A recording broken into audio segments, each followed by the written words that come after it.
Prayer. Almighty God, the source of knowledge and understanding, guide the minds of those who are about to take counsel together on matters concerning this county, that in their debate and in their decisions, they may faithfully discharge the duties of their office and promote the health, safety and well-being of those they seek to serve, through Jesus Christ our Lord. Amen. Thank you. Fellow council officers and members of the public, we are listening in via the Zoom webcast. Welcome to our council meeting this evening. Before we get to the agenda proper, I'd like to invite Sue Bingham to go through some general housekeeping rules. Good evening, members. For the members of the public listening on Zoom, I'm Sue Bingham, the Interim Corporate Governance Manager. Following the government announcements last week in response to the Omicron variant, councillors have been reminded to undertake lateral flow tests and to take action in line with the results. All attendees of this meeting are required to wear face coverings when not speaking. Testing kits are available on the my left-hand side of the room for you to take home if you require some kits. Thank you. Thank you. Now we'll go to the agenda proper. Item 1, apologies, please. Have we any apologies? We have apologies from Councillor Beggy, Councillor Blanksby, Councillor A. Brown, Councillor P. Brown, Councillor Ball and Councillor Walters. Thank you. So tonight we'll be voting to 20. Chairman's announcements. Since the last meeting of the council, I or the Vice Chairman have attended the following events: the Armistice Day at the grounds of Oakham Castle, which was very well supported by members of the public. Service of Remembrance at All Saints Church, likewise. We had a good attendance there from everybody in the area.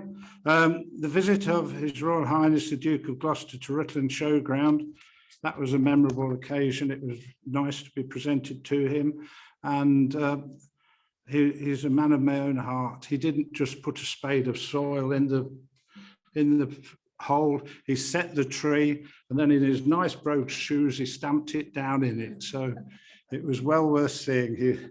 I just wonder if we have any buildings we want to put up and get him to lay the foundation stone, he'd probably build it as well while he's going at it. Mayor of Melton's Christmas Carol service at St Mary's Church, Melton. Attended that last week. There was 200 Christmas trees in there. It was a lovely night. We thoroughly enjoyed that. I would also like to inform members that I've agreed to a request from officers to change the date of council in February from the 21st to the 28th. This is to allow for the anticipated delay in the council's final settlement figures from central government, and the need to give due weight to the 3-week public consultation and budget scrutiny meetings taking place in January. The leader has also agreed a change of the February cabinet date from the 8th to the 15th of February. Item 3, announcements from the leader, members of the cabinet or head of paid service. Councillor Hemsley. Thank you, Chairman. Firstly, Councillor Harvey will be joining Cabinet as portfolio holder for adults and health. Secondly, I'd like to say thank you to all of you for the work you have done over the past 12 months and just give you some of the things that RCC have achieved in this time. We started the year in lockdown and we're now exiting the year with a new variant, Omicron. And the council have adjusted and worked to meet the needs. And whilst meeting these needs, we have paid out £4.7 million in business grants to over 1,000 businesses. Phase 3 of the Digital Rutland project has completed. 96% of premises are now able to access superfast broadband. Maintained household waste, and in a recent survey, bin collection was a top-rated service for customer satisfaction. And this against a national picture of driver shortages, changed working practices, and we should recognise a service that Biff deliver for Rutland. Mobilised the vaccination hub and testing centre, 31,000 vaccinations, 3,000 tests administered, and over 20,000 test kits distributed. Set up a holidays, activities and food programme for vulnerable families to access free holiday activities and food provision, reducing the risk of harm. Develop the Health and Wellbeing Board strategy plan for place, which sets goals for our working as an integrated care system. Deliver the Future Rutland project with 2,000 people engaging, and a draft vision is out for consultation.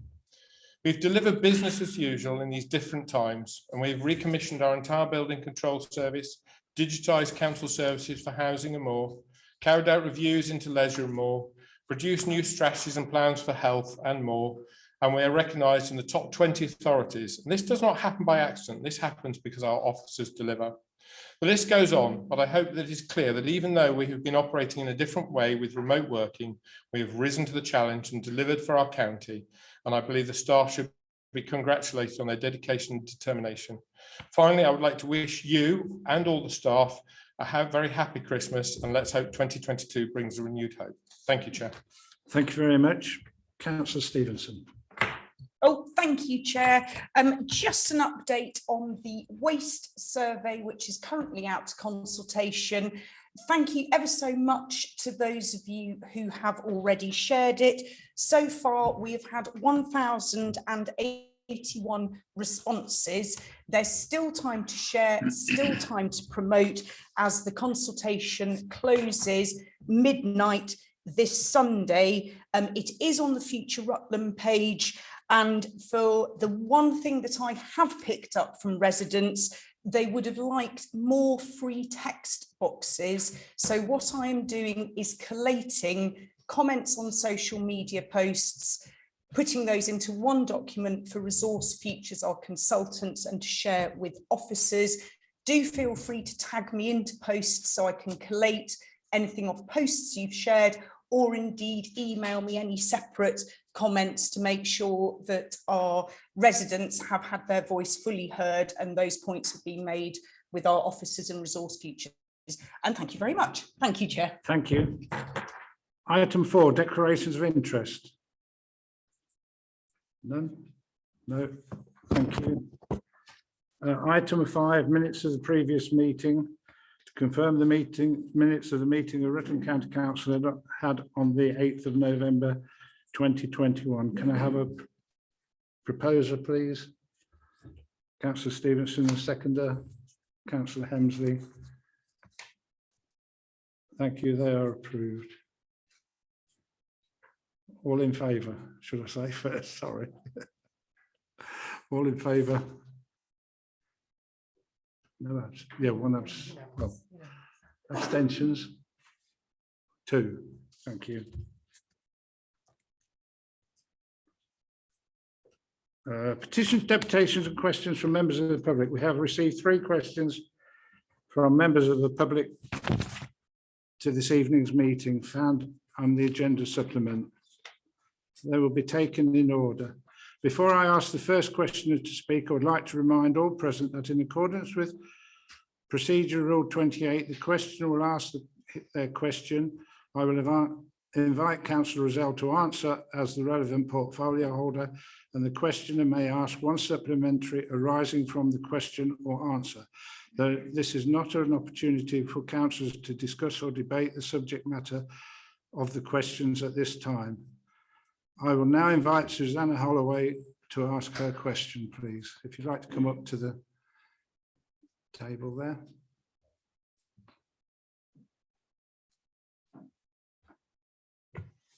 Mr. Chairman, thank you very much. As currently RCC has no adopted local plan, what will be the basis on which you give a response to Mallard Pass's pre-application consultation for their proposed 2,175 acre solar farm development? Thank you. Councillor Rozelle.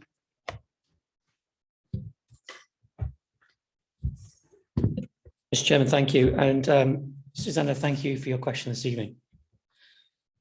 Prior to the formal consultation period, the Mallard Pass solar farm promoters, Windell Energy and Canadian Solar, are currently undertaking a non-statutory 6-week consultation, which ends on the 16th of December.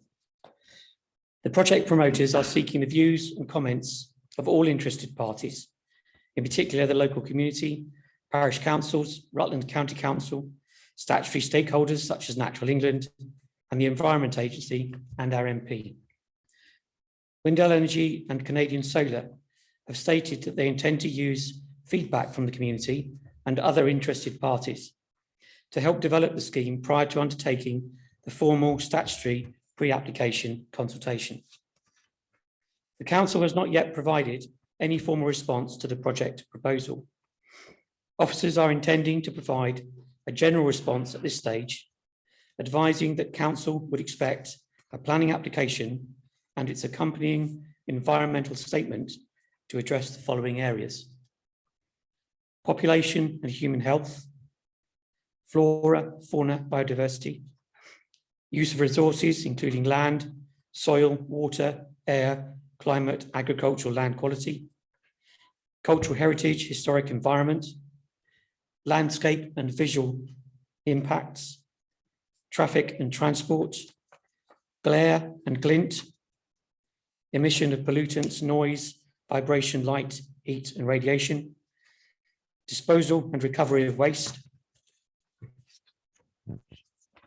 hydrology and hydrogeology, aviation impacts including radar mitigation, accumulation of effects with other existing and or approved projects, impacts on climate change, impacts specific to technologies, substances used, vulnerability of the development to risks of major accidents and or disasters. The council will also provide comments on the applicant's statement of community consultation prior to the formal consultation period taking place in order to ensure that all relevant local communities are consulted and aware of the proposals. In relation to a possible future planning application, our position regarding the preparation of a new local plan does not prevent the proper consideration of this or any other development proposal. I've already outlined some of the important environmental information the council will be seeking from Windell Energy and Canadian Solar in relation to their proposed development. The starting point will be the National Planning Policy Guidance contained in the National Planning Policy Framework, NPPF, and National Planning Practice Guidance, PPG, along with the relevant policies contained in the Council's adopted core strategy and site allocations DPD, all of which will still be relevant to the determination of this national infrastructure project. Chairman, thank you. Thank you. Do you have a supplementary? No, thank you very much. Do you have a supplementary? No, thank you very Okay, much. That's all. thank you. Thank you. Could I invite Keith Bursfield, please?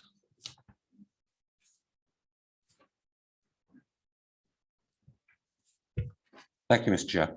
Mr. Chairman, given that the Mallard Pass Solar Farm proposed project is classed as an NSIP, how will Rutland County Council ensure that local views, as expressed vehemently against the plan at a series of packed public meetings, are represented in Whitehall, ensuring the voices are both heard and responded to? Thank you. Councillor Rozelle. Mr. Chairman, thank you. And Mr. Busfield, again, thank you for your question. The process for the consideration and determination nationally significant infrastructure projects such as this provides opportunities at different stages in the process for those who are interested to make their views known. The process is set out on the Planning Inspector's website, which of course we can make available to you if you're not familiar with that. As I've explained in response to the question raised by Susanna Holloway, this scheme is at the first stage of consultation, the council, and no doubt local communities will be seeking more detailed information before coming to planning view on the proposal. Mr. Busfield, you are clearly aware that ultimately the decision on any will be made by a government minister following the consideration and recommendation from the Planning Inspectorate. The council and local communities do, however, have a major role to play in this process. Thank you. Do you have a supplementary? Thank you, Mr. Chair. Yes, I do have a supplementary, which is, you refer to the Planning Inspectorate website. The Planning Inspectorate themselves say that the time to change the plans in terms of what's tabled is actually at stage one. We are at stage one, which finishes in terms of consultation at the end of the 16th of this month. What would the council like to do in terms of responding to that deadline? Ms Boswell, you raised a very interesting question and one I asked officers myself literally within hours of finding out about this process. I am assured by officers that the point at which they engage is that which I've already stated. Thank you. Thank you. Thank you very much. I now invite Adrian Folsall, please, to ask this question. Thank you, Mr. Chairman. In Rutland County Council's response to the pre-application stage of Mallard Pass Solar Farm, what were the council's main points both for and against the proposal? Thank you. Councillor Rozelle. Mr. Chairman, thank you. And Mr. Forsell, thank you for your question. Did you want to sit down? Yeah. Sorry. As I've already explained, the response of the council at this non-statutory consultation stage is to ensure that the project promoters provide the essential and important detailed information in relation to the relevant planning considerations. I referred to this in my response to Susanna Holloway. And secondly, the project promoters set out their proposals for future community and public consultation and engagement to ensure that all relevant local communities are consulted and are aware of the proposals at each stage of the process. The Planning Committee of RCC will, if the scheme is progressed, have ample opportunity at a later stage to consider the details of the proposal, assess the material planning considerations, and make the views of the council as a local planning authority on this project known to the Planning Inspectorate and the appropriate government minister. Thank you. Thank you. Have you got a supplementary? Hopefully it's allowed. What will the council do in terms of engaging with the public, allowing them to have their views on it? Mr. Forsell, thank you. And I refer now to the council's constitution. It is, of course, our duty as councillors to engage with our constituents and with our parish councils. What I am very pleased to see is right across council, and I mean right across council, everybody is engaged in this. Everybody is listening, all councillors are listening to their residents. And with no exception, from everything I have heard, the representation from councillors will continue with their parishes. So I would urge all residents in Rutland to use the processes we've described already and to engage with their respective councillors. Thank you. Thank you. Thank you very much. Could I thank all three questioners for attending the meeting tonight and asking the questions. Thank you very much. Questions from members of the council. I believe I have one from Councillor Cross, please. Thank you, Mr. Chairman. I respectfully request that the leader provide a current update on the important matter of reclaiming from South Kesteven District Council the gifting of 650 houses at Quarry Farm, Ryle, understanding that this number of houses equates approximately to a potential future 5-year housing supply for our county of Rutland. Thank you. Thank you. Councillor Hensley. Thank you, Chair, and thank you, Councillor Stephen, Councillor Cross, your question. Nearly got that wrong.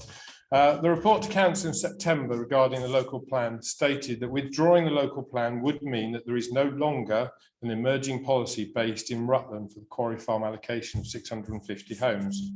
This report also highlighted this site is identified in South Kesteven's adopted local plan as an integral part of the comprehensive Stamford North Sustainable Urban Extension, otherwise known as SUE, and that it would contribute to the overall housing need for the sub-regional strategic housing market. Members will be aware that the South Kesteven local plan was adopted on the basis that 650 homes at Quarry Farm would contribute to South Kesteven's housing supply. The council has sought legal advice on this matter and has entered into discussion with South Kesteven as to how this situation could be resolved, given the requirements placed on both authorities under the duty to cooperate.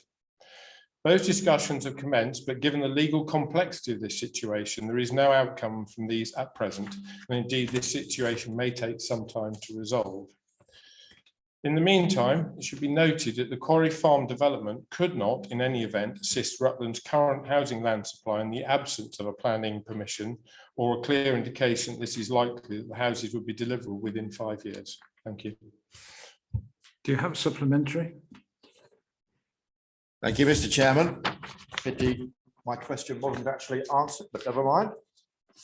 We shall continue.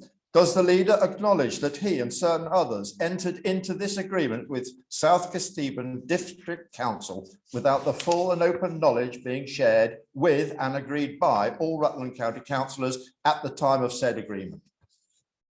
Thank you. Thank you. In answer to that question, if you look at the current local plan that we're operating under, there was a clear indication that we would work with South Kesteven neighbouring council with regard to the development. And I'm sure we can give you a further answer to that beyond this meeting. Thank you. Thank you very much. Mr. Chairman, thank you very much indeed. Neither question was properly answered. Thank you. Thank you, Councillor Cross. Item 8, there are no call-ins this evening. Item 9, there are no call-ins this evening. Item 10, report from the Cabinet. There are 2 reports from the Cabinet this evening. Councillor Hemsley, please could you present the first report relating to the petition received by Council at our last meeting? Thank you, Chairman. I will be relatively brief. This is to note the response of Cabinet to the petition presented to Council on the 8th of November. This to report back to Council on the action taken in response to the petition.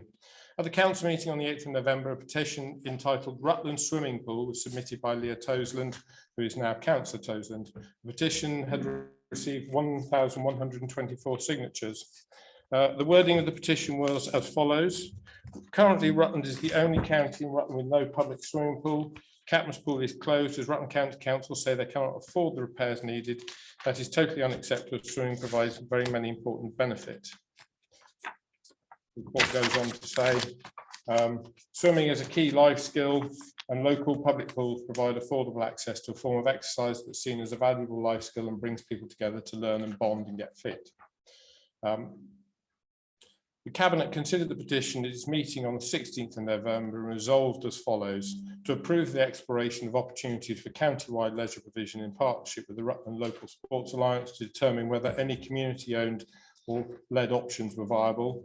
Approve the development of a plan for a pool and dry side provision, wet and dry, or pool provision, wet only, at a new site to an initial design stage using the existing project budget to build a viable case for a new swimming pool in Rutland, noting that progress beyond this point can only be undertaken when, if significant, and that's at least 90% capital funding becomes available from external sources, or a partner body is identified that will be willing and able to meet at least 90% of the capital requirements, and the new provision can be delivered at no revenue cost to the council.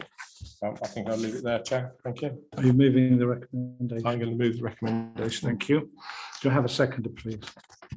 Councillor Stevenson's members. Questions? Councillor McCartney. Thank you, Chairman. Only a quick one. Who owns the current swimming pool site? Sorry, I beg your pardon. Who owns the current swimming pool site? And what do they intend to do with it? Catmas. Thank you. I believe that Catmas College owns the current site, and as regarding what they're planning to do with it, I understand that they will look to fill it in at some point, but I'm not absolutely certain of those details because we haven't progressed that far yet. Thank you. Anybody else? No. The recommendations that Council notes the response of Cabinet to the petition presented to Council on the 8th of November. All those in favour?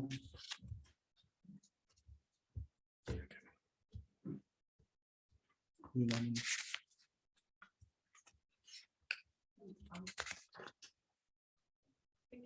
Yeah. Thank you. The next report relates to urgent decision taken in respect to the bus service improvement plan. Councillor Hemsley, please could you speak to the report? Or Councillor Stevenson? I'm going to give way to Councillor Yeah, Stevenson on thank this you. one. Thank you, Chair. Thank you very much, Chair. This was simply a matter of timing. The guidelines for the BSIP weren't given to officers until May to allow for consultation and the development of that. It meant that in order to hit the 21st of October deadline, we took it to Cabinet on the 26th. Members may recall, because this is such an important improvement plan, I emailed all members ahead of Cabinet for any additional comments, tweaks to things which I incorporated when I presented it to Cabinet, and that was reflected in the final version that went through to the Department for Transport. So it was literally a case of timing, and I'm very, very happy to take any questions. And you'll move the recommendation. And I absolutely move the recommendation. Thank you. Apologies, Chair. Thank Do you. I have a very much. seconder? Councillor Helmsley. Members. Councillor Waller. Thank you very much, Chairman. I understand what Councillor Stevenson is saying, but I do think it's unfortunate that we're in this position. And I would ask that going forward, when something like this arises, that this council is advised at the beginning of the process, not at the end. That's all I wanted to say. Thank you. Oh, sorry, could I just come back with a point of information? Council were aware, I believe it was in the weekly roundups. I've certainly mentioned it informally since Buses Back sorry, that's easy for me to say, Buses Back Better was announced before May. GIR, the scrutiny panel, which would be an appropriate conduit, never asked for it to be on the agenda. So I do take your point, Councillor Waller, but I do believe members were very aware. Thank you. I'll come back, Chairman. Thank you. Yes, the government position was made clear to everybody through the national media, and we were all aware of that. I can't answer for what the chair and of GIR scrutiny doesn't ask for in agenda setting meetings. And because we don't meet very frequently, it's actually quite hard for members of any of our scrutiny committees to feed in when there is a tight timescale like this. But my point is not just put it in a bulletin that it's happening, but proactively come to us. And I'm not having a go at you, Councillor Stevenson, particularly, please don't think that. This is a general principle. Come to us early or go to scrutiny commission early and say, look, this is coming up. Are there any headline things you want us to look at? Is this something you would want to be engaged in? And I think the onus has to be on the Cabinet to do that in their individual areas, because it's Cabinet who's having the dialogue with officers about these things. And it could be any subject area that this might happen in, because governments do have a tendency to do things in a rush, I'm afraid. So it's just a request for going forward, that's all. Thank you very much, Councillor Waller. Obviously, as members have noted from the waste strategy, I'm always not shy in coming forwards with things, so I shall make sure I highlight things even more widely. Thank you, Chair. Councillor Cross. Thank you, Mr. Chairman. I was just wondering whether the potential costs of this plan are being continually updated. Thank you. That's an excellent question, Councillor Cross, and I believe it's one that officers have been repeatedly asking the DFT for since May, and I will look over to Councillor Rizal, who's taken over this portfolio. I still believe that we are awaiting financial details, so if that could be, I don't know, put in bold in the minutes for the DFT, that would be wonderful. Thank you. You want to come back? Very kind of you, Mr. Chairman. Well, I just do think that it's a very, very important part that all councillors should be considering, you know, whilst this plan is being planned. Thank you. Councillor Oxley. Thank you, Mr. Chairman. It's a question with regards to the process, given that Cabinet is actually meeting in virtual meetings rather than face to face. So it's just a question, just to clarify the process in order for the decision to be made. Was it made under delegated powers, presumably? If I could hand over to you, I think you'll be more succinct than me.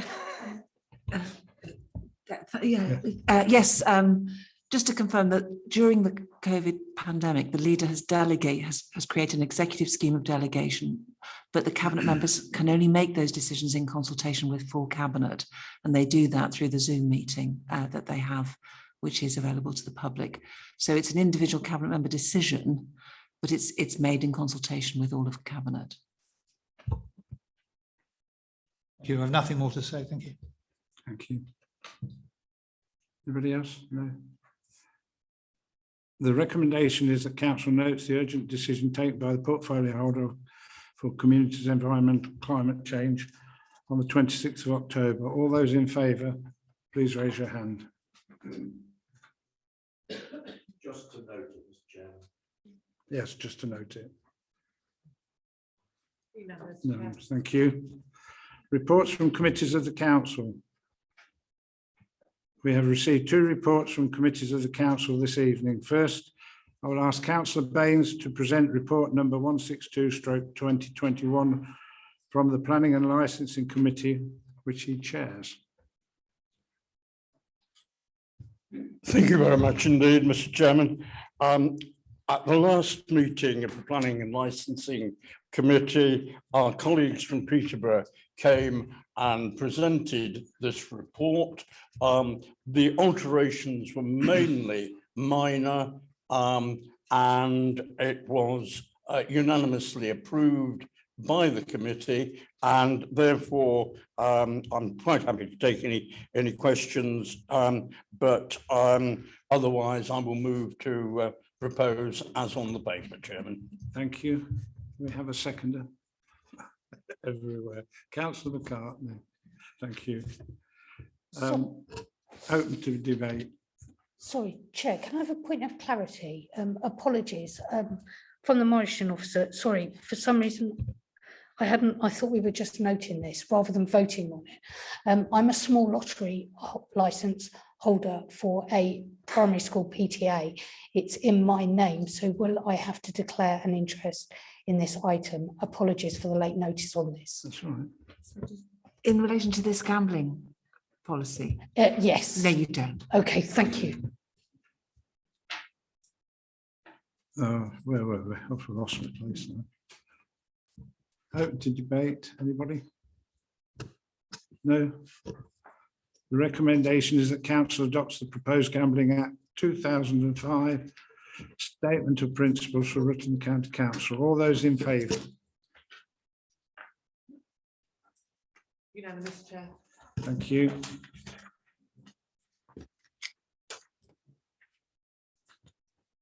I will now ask Councillor Powell to present report number 168/2021 for the Audit and Governance Committee, which she chairs.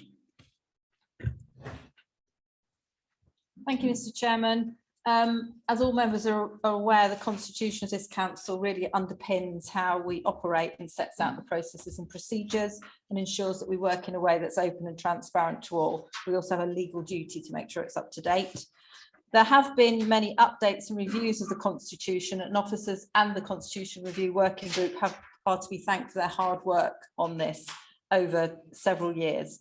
But however, it's time for a comprehensive review, as of all documents of this nature, and therefore with the Audit and Risk Committee, which I chair, has responsibility for the oversight of the Constitution. And at our last meeting on the 30th of November, we reviewed the proposed terms of reference and programme for a review that's set out in your papers. I'd also like to thank all members who responded to the members' survey on the Constitution. The monitoring officer advises me that there was a response rate of 69%, which is really good for a survey, but I did find that rather disappointing for a survey of members. I would have hoped for 100%. But anyway, those comments are being taken into account. So therefore, I'd like to bring this to full council to approval and propose that council approves the terms of reference set out in the in the papers for review by the Constitution Working Review Party Group. I've got an extra, but I'll take any questions in the meantime. I'll ask Thank you. questions in a second. Thank you. Councillor Gordon Brown, do you wish to second the motion? Thank you. Members, Councillor Cross. Thank you, Mr. Chair. I just wanted clarification on point 4.1, the wording of that paragraph, please.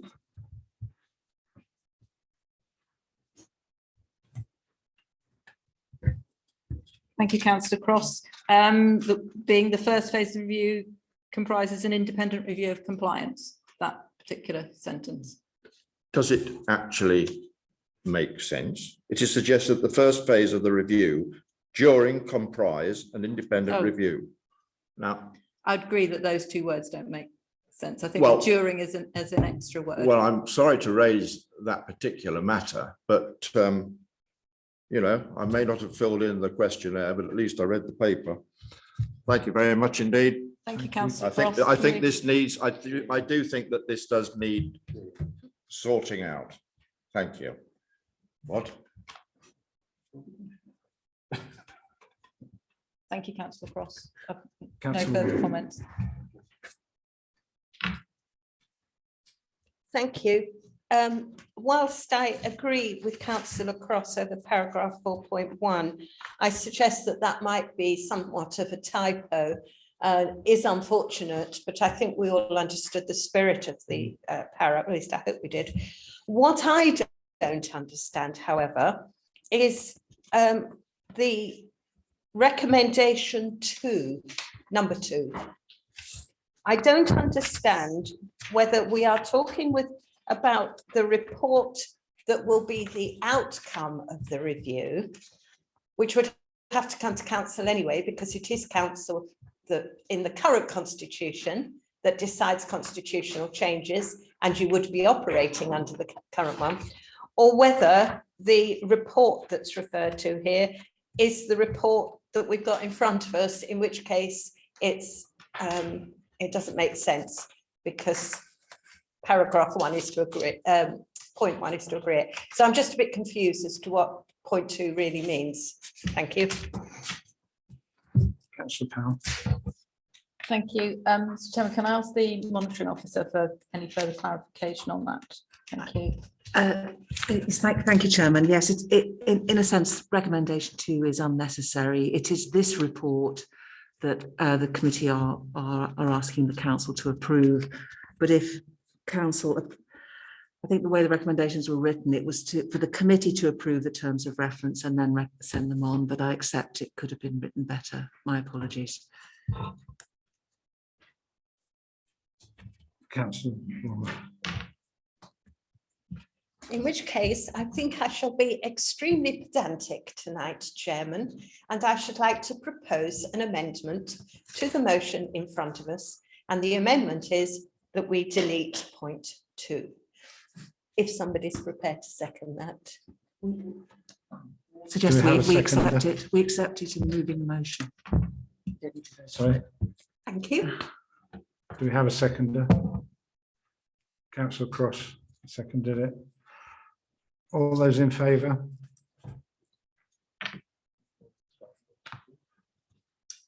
Unanimous, Chair. Thank you. So go back to the original. Sorry, Gordon. Councillor Brown. Chair, I was surprised you called for the vote so quickly, because I noted other hands up for asking questions or debating the issue before it went to debate, before it went to vote.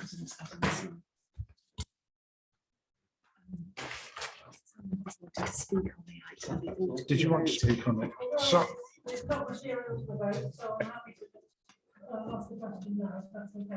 Yes. yes, go on. Sorry. It's simply that I'm not entirely sure who to address this to either, whether it's the Councillor Powell or to the leader or to the monitoring officer, but when we met at auditing this 2 weeks ago, 2 or 3 weeks ago, there was talk of making the Constitution Review Working Group into a commission and giving it a few more teeth. I couldn't see that recommended in this terms of reference anyway. So I didn't know whether that had been binned or whether that was. No, through you, Chair, that's a recommendation that we will make in our report to council. So that most certainly hasn't been binned. The issue at the moment is that the working group has no constitutional status. It can make no decisions. And I think we will be recommending that it's given that responsibility as a standing commission, if you like. But that's to come later. Thank you. Councillor Oxley.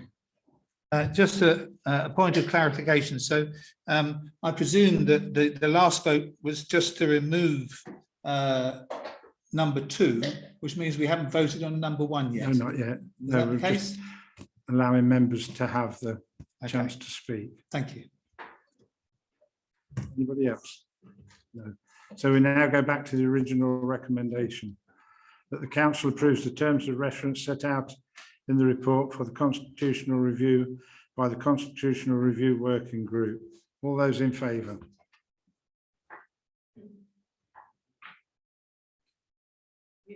Thank you.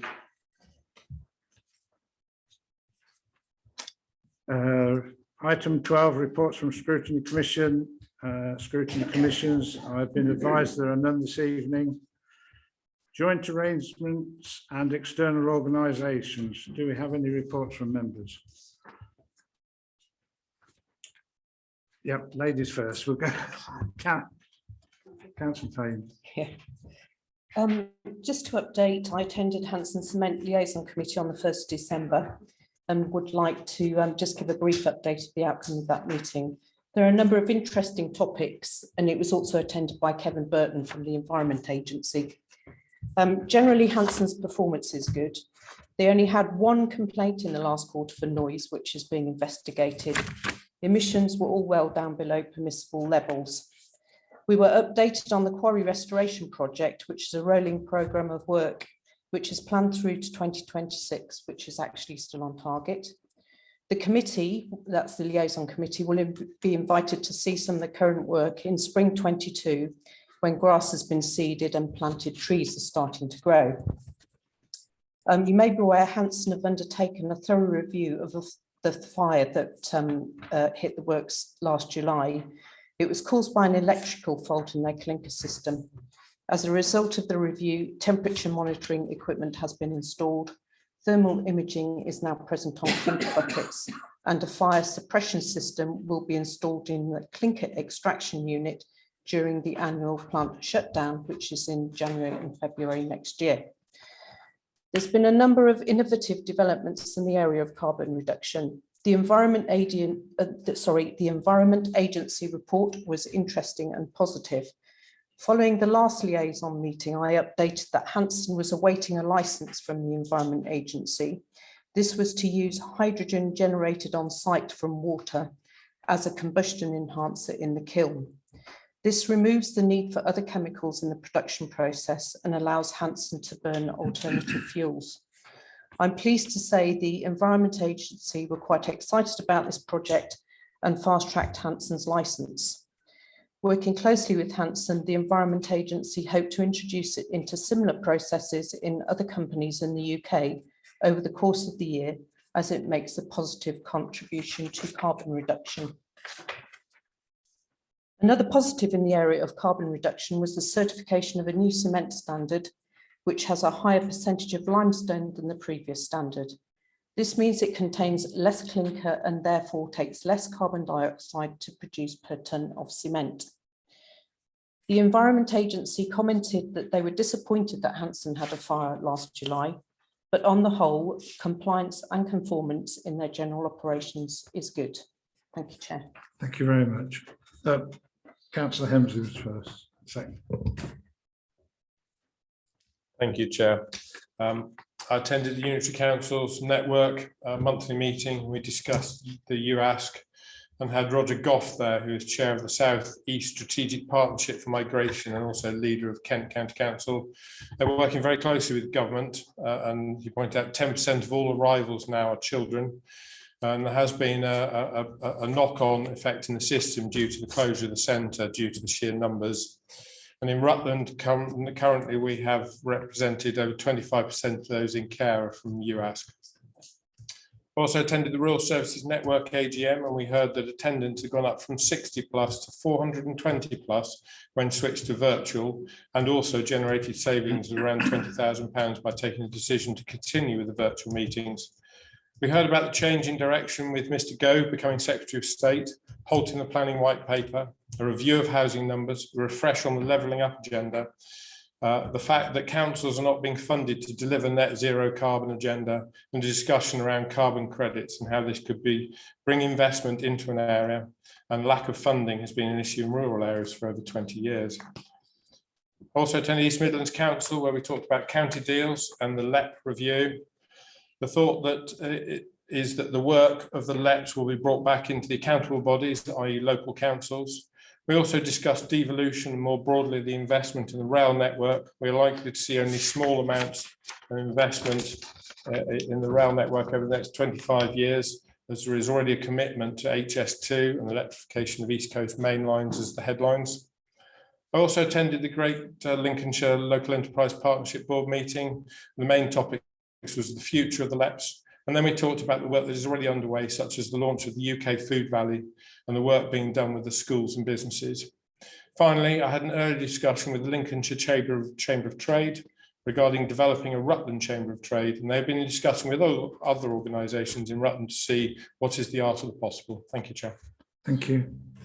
Councillor McCartney. Thank you, Chairman. It's only a very quick question for Councillor Payne from your report.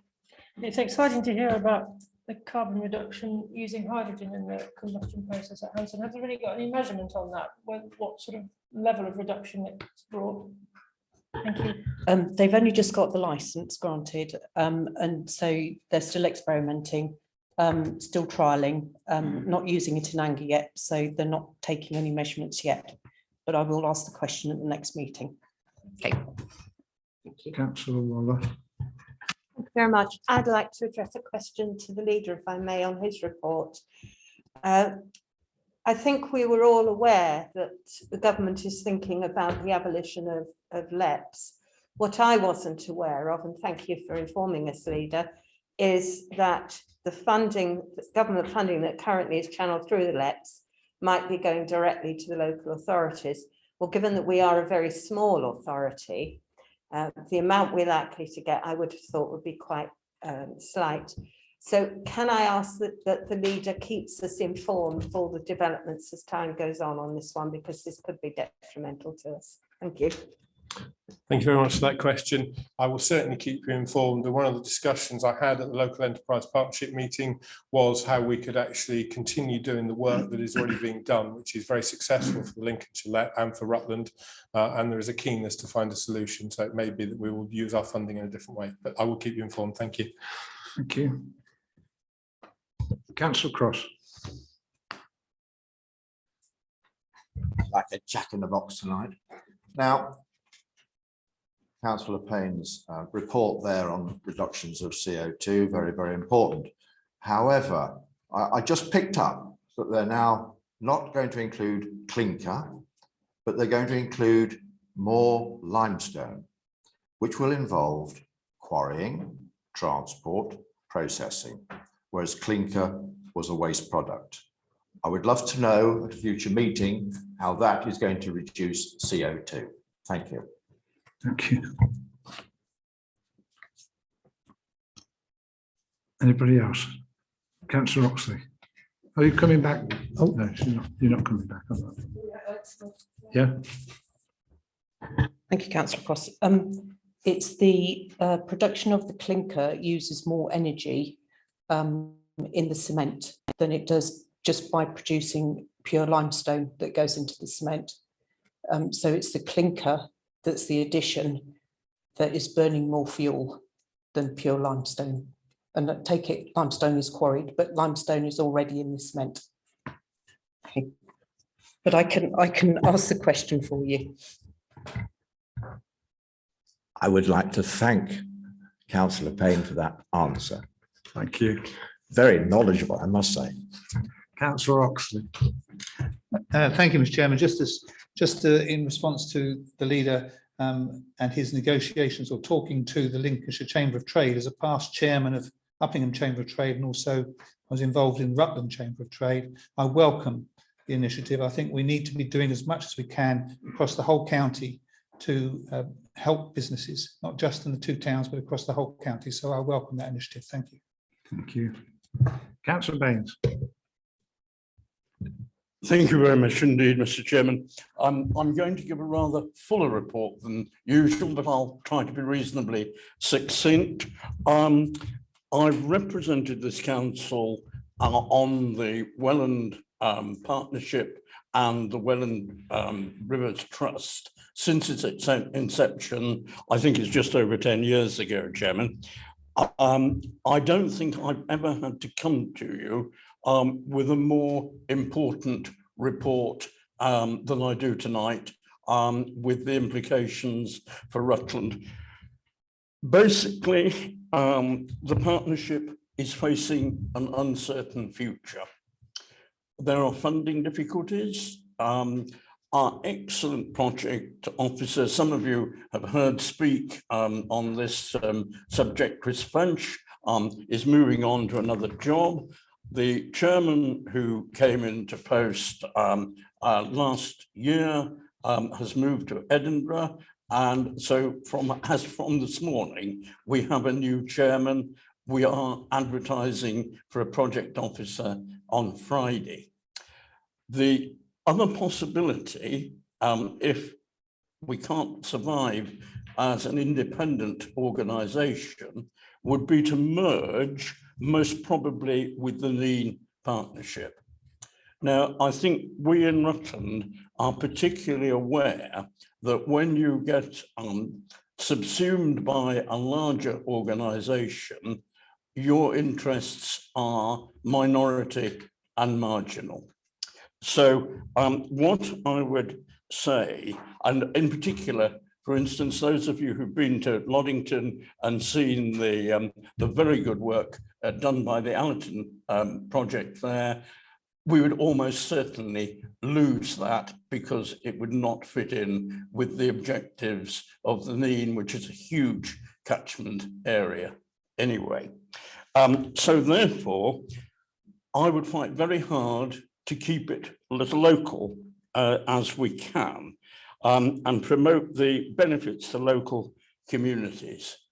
And I think COVID, Mr. Chairman, has made us all aware of what some have known for a very long time, that Rutland's green and pleasant land is not just a matter of the environment, it's very congenial, but also it's beneficial in other less tangible ways. To use the modern jargon, it actually enhances well-being. And I think this is now thoroughly documented, that if you have attractive green open spaces, people actually feel better. And I think this particular organisation does a great deal to contribute to that sense of well-being. I will just go on to one or two specifics, Chairman. I'll try and be succinct on them. The 2019 Water Framework Directive dictates a lot of what we do. And I know, Councillor Oxley, you asked me about the state of the Rutland Rivers, I think at the last council meeting. I hadn't got that information. I have got it now. It's not pleasant reading, Mr. Chairman. 21% of our watercourses rate as bad, 33% rate as moderate, which is the second worst, if you like.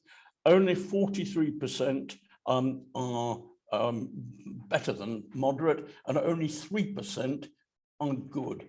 And I'm sorry to tell you, looking at a map this morning, Rutland is responsible for most of that poor quality watercourse. And so, again, biodiversity, net gain. And we had a paper from the NFU, wasn't able to be there in person this morning.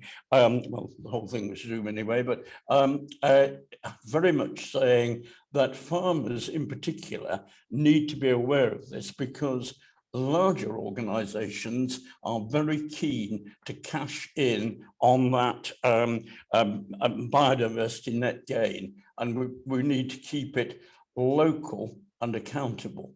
And so that is pretty vital too. Carbon footprint. Again, and to finish this particular bit on a rather more positive note, and again, showing very, very real benefit to Rutland, there is something called the Glosh Adoptive Management Scheme, which is running from, all being well, from next year to 2024. And that will deal with biodiversity, it will deal with climate change, it will deal with historic infrastructure. It's going to cost 300,000. It will not cost Rutland a single penny because Anglian Water are going to provide it. And that is the sort of thing that we can benefit from by working in partnership with this organisation, Chairman. So what I would urge is that we use the expertise that that partnership can provide, and we are doing so. Two very good planks of our broad policy. In January, members, we agreed that climate change is crucial. I won't use the exact wording, you know perfectly well the debate that we had. The principle and the way that we agreed to go forward was clear, and I think got pretty well universal support across the members of this council. Rutland, I think probably more than any local authority, has always thrived on working in partnership. Because of our size, we've had to, but we've also made it a positive. And so therefore, what I would very much say is that I would hope to look for your support when it comes to any decision making. I will certainly keep you informed, Chairman, but I would hope that this is something we can wholeheartedly support, because I think it is a way of achieving some of the aims in a manageable sense. It is actually the first positive step, and I'm not in the least discounting all the work that the environmental group has done, but this is actually a positive thing that we can do. So I would urge members, when it comes to the any particular vote on this, and if I bring a motion to council, that I would hope that I get support for those ideals. Thank you very much, Chairman. Thank you. Councillor Oxley. Thank you, Mr. Chairman. And just to ask the question with regards to the clarification of the point I made about the poor water quality, what plans are in place in order to try and reverse that? I think because some of the water actually runs into Rutland Water and is used as drinking water. Thank you very much, Chairman, if I may. I think there are two aspects, as it were. One is the runoff of things like phosphates and so on and so forth. A lot of campaign. You remember the Slegget campaign that Anglian Water ran 3 years ago, I think it is. But various things there. A lot of it is sheer information. One of the other things, and I think this is again crucial here, and I didn't elaborate on a 2.5-hour meeting this morning, is to get local communities involved, and whether that's a village or a planning authority, whatever it might be. And sorry, I'm not avoiding the question. I think the direction of travel is there as ever. The sheer implementation, like the Council of Invertebrate and so on and so forth, and it certainly doesn't help that our very good project officer who's been collecting data, which is needed, of course, to move forward on the next stage, is leaving us. There's bound to be a bit of a hiatus, I think, for the next 2 or 3 months. But I hope by the time of the next meeting, which will be in about 3 months' time, I'll be able to come with rather more detail. Thank you, Chairman. Councillor McCartney. Councillor Baines, I could probably add to that if you'd like.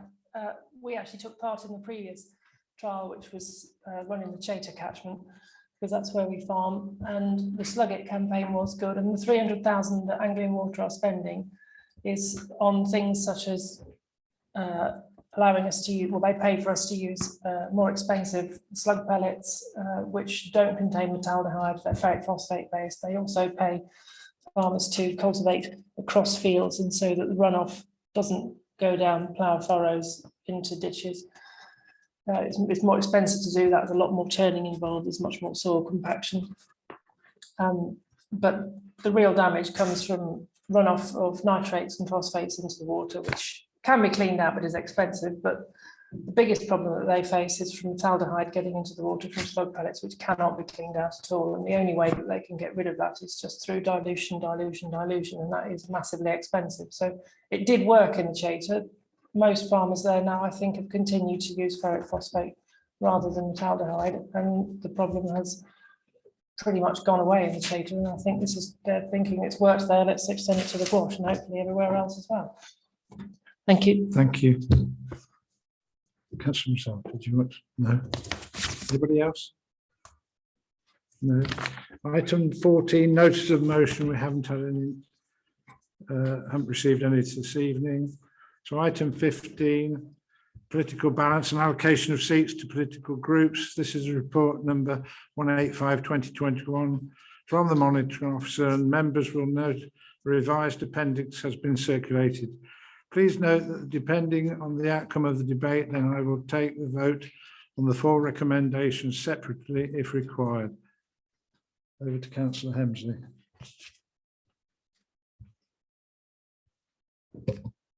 Thank you, Chair. The report in front of you is really quite clear. It adopts the political balance calculation for the council as in Table A, approves the allocation of seats to political groups as determined by the political balance set out in Appendix A, and notes the group's nominations for the Scrutiny and Standing Committee in Appendix A based on seats allocated, with several nominations to be confirmed by group leaders at this meeting.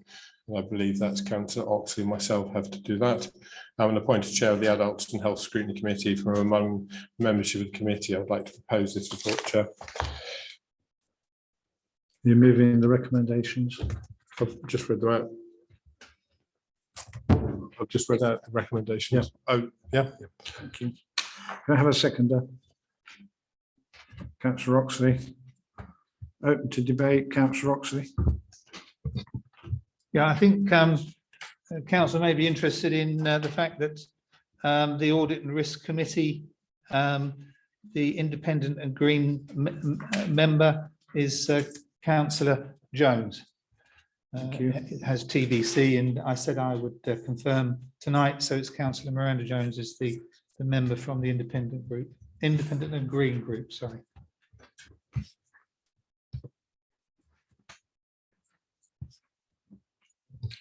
And regarding seats on children and young people, I'll recommend Councillor Baines and Councillor Fox. Seats on adult and health will be Councillor Bull. And if we're going to item 4 on there, I would like to propose Councillor Waller as chair of adults, please. Thank you. Thank you, Chair. Anybody else? Open to debate. We've got a seconder. Chair, I'd like to second Councillor Waller. Thank you. So can we take all 4 together? Take all 4 together. Yeah. So we can take all 4 recommendations together. Yeah. It's a question pertaining to the Adult and Health Scrutiny Committee. I just want to know the process for the non-aligned to be confirmed on the paper, what we would do about that. That's all. It's just, I want to know, just want to know.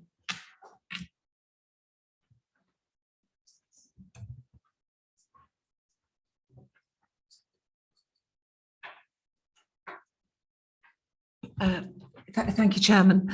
We're still awaiting nominations from non-aligned members of the council. If what we'd suggest is that if it's not filled this evening and we don't have any nominations, it comes back to the next meeting of council and the council will decide. Thank you. Thank you. So the recommendations are that council adopts the political balance calculation for the council at table A. 2, approves the allocation of seats to political groups as determined by the political balance as set out in Appendix A of the report. 3, notes the group's nominations for the scrutiny and standing committees of Appendix A based on the seats allocation, including the nominations confirmed by group leaders this evening. 4, appoints Councillor Waller as chair of the Adults and Health Scrutiny Committee. All those in favour, please.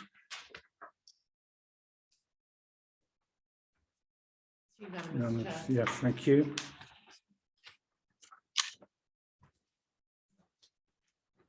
Item 16, the new Armed Forces Covenant legislation. This is report 186/2021 from the portfolio holder of Policy Strategy Partnerships, Economy and Infrastructure. Councillor Hemsley, will you be introducing this report? No, I won't. I'll be passing it over to the Armed Forces Champion, Councillor Rizal. Thank you. Mr. Chairman, if you'll forgive me, fellow councillors, equally, if you'd forgive me. Our local armed forces community is made up of the headquarters of 7 Brigade, 2nd Battalion of the Royal Anglian Regiment, 7th Regiment of the Royal Logistic Corps, and the 1st Military Working Dog Regiment, and others from across the Royal Air Force and the Royal Navy and the Royal Marines. 21% of the Rutland population is connected in some way to the military family. We have, looking after us and looking after their people, over 800 families in the Rutland area. And in amongst the work that they do and the work they ask from us is education, health and housing. But in doing so, they contribute directly to society and to the economy in all 3 of those areas. The families, if you dig deep, Mr. Chairman, not only contribute, but they have the professional standing to do so with excellence. Our Armed Forces Breakfast Club has over 100 members and growing. In the military community, they meet regularly with the Armed Forces Families Federation.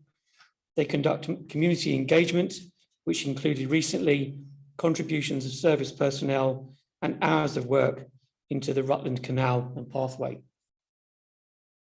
They also contribute significantly across the globe and locally. 42 teams are now deployed in support of COVID-19, 750 personnel, including people from our resident battalions and also from the Military Working Dog Regiment. In the last 12 months, the 2nd Battalion of the Royal Anglian Regiment have been deployed in Mali on counterinsurgency, also deployed in Poland and across the UK in support of military aid to the civil authorities. Over 200 personnel recently paraded in Oakham for the Armistice Parade. So what, Mr. Chairman? Armed Forces Covenant in the paper and the legislation will be a statutory requirement for Rutland and the rest of the country. I believe that Rutland is very well placed to deliver. There is already cultural excellence across the county. This is not a new thing for Rutland. We've been doing it for a very, very long time. It attracts Armed Forces Covenant funding, and it affects directly service personnel, the families, the veterans, and their families. We do so in collaboration with our neighbours in South Kesteven. We have a current Armed Forces officer, a 0.6 whole-time equivalent, and the paper, as you will see, seeks to ensure there is due regard to service and that service families and veterans are not disadvantaged and on some occasion face special consideration.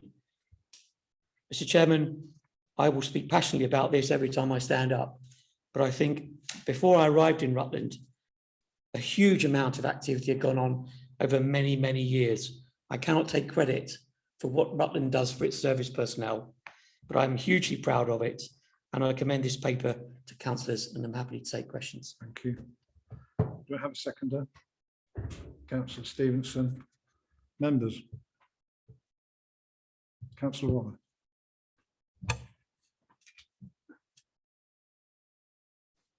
I don't think there is any doubt that this council has fulfilled its commitment to our armed forces over many, many years, not just the council, but other public service agencies within Rutland, including our schools, whom I know, particularly the schools that have got children from our serving personnel, work incredibly to make sure those children get as good an education as is humanly possible. And I think we should thank them publicly, the schools, for the work that they do, both teachers and the governors. On that basis of how well we do currently, I don't think we have anything to worry about in this legislation. I think our staff and our community will be fulfilling everything that comes out of it, not least because it's not sort of legislation that says you will do. It's a bit like the Disability Discrimination Act. It's more of a framework type thing. So I'm quite confident that we will meet our statutory duties in this respect. And I'm sure we will all be interested in hearing a lot more detail when the whole thing has finished its parliamentary journey. Thank you. Thank you very much. Nobody else? The recommendations are that council, 1, notes the implications of the forthcoming amendment to the Armed Forces Bill for Rutland. 2, endorses the approach used to manage implementation of the new legislative requirements. All those in favour? Unanimous, Chair. Thank you very much. I've not been notified of any other urgent business. Councillor Ainsley asked me to just say, members, the A5 flyers for the GP questionnaire are over on the table. Please make sure that everybody takes one with them. And finally, could I just wish everybody a very Merry Christmas and a happy and healthy New Year to everybody. And I'll close the meeting at 8:12. Thank you very much. Councillor Oxley.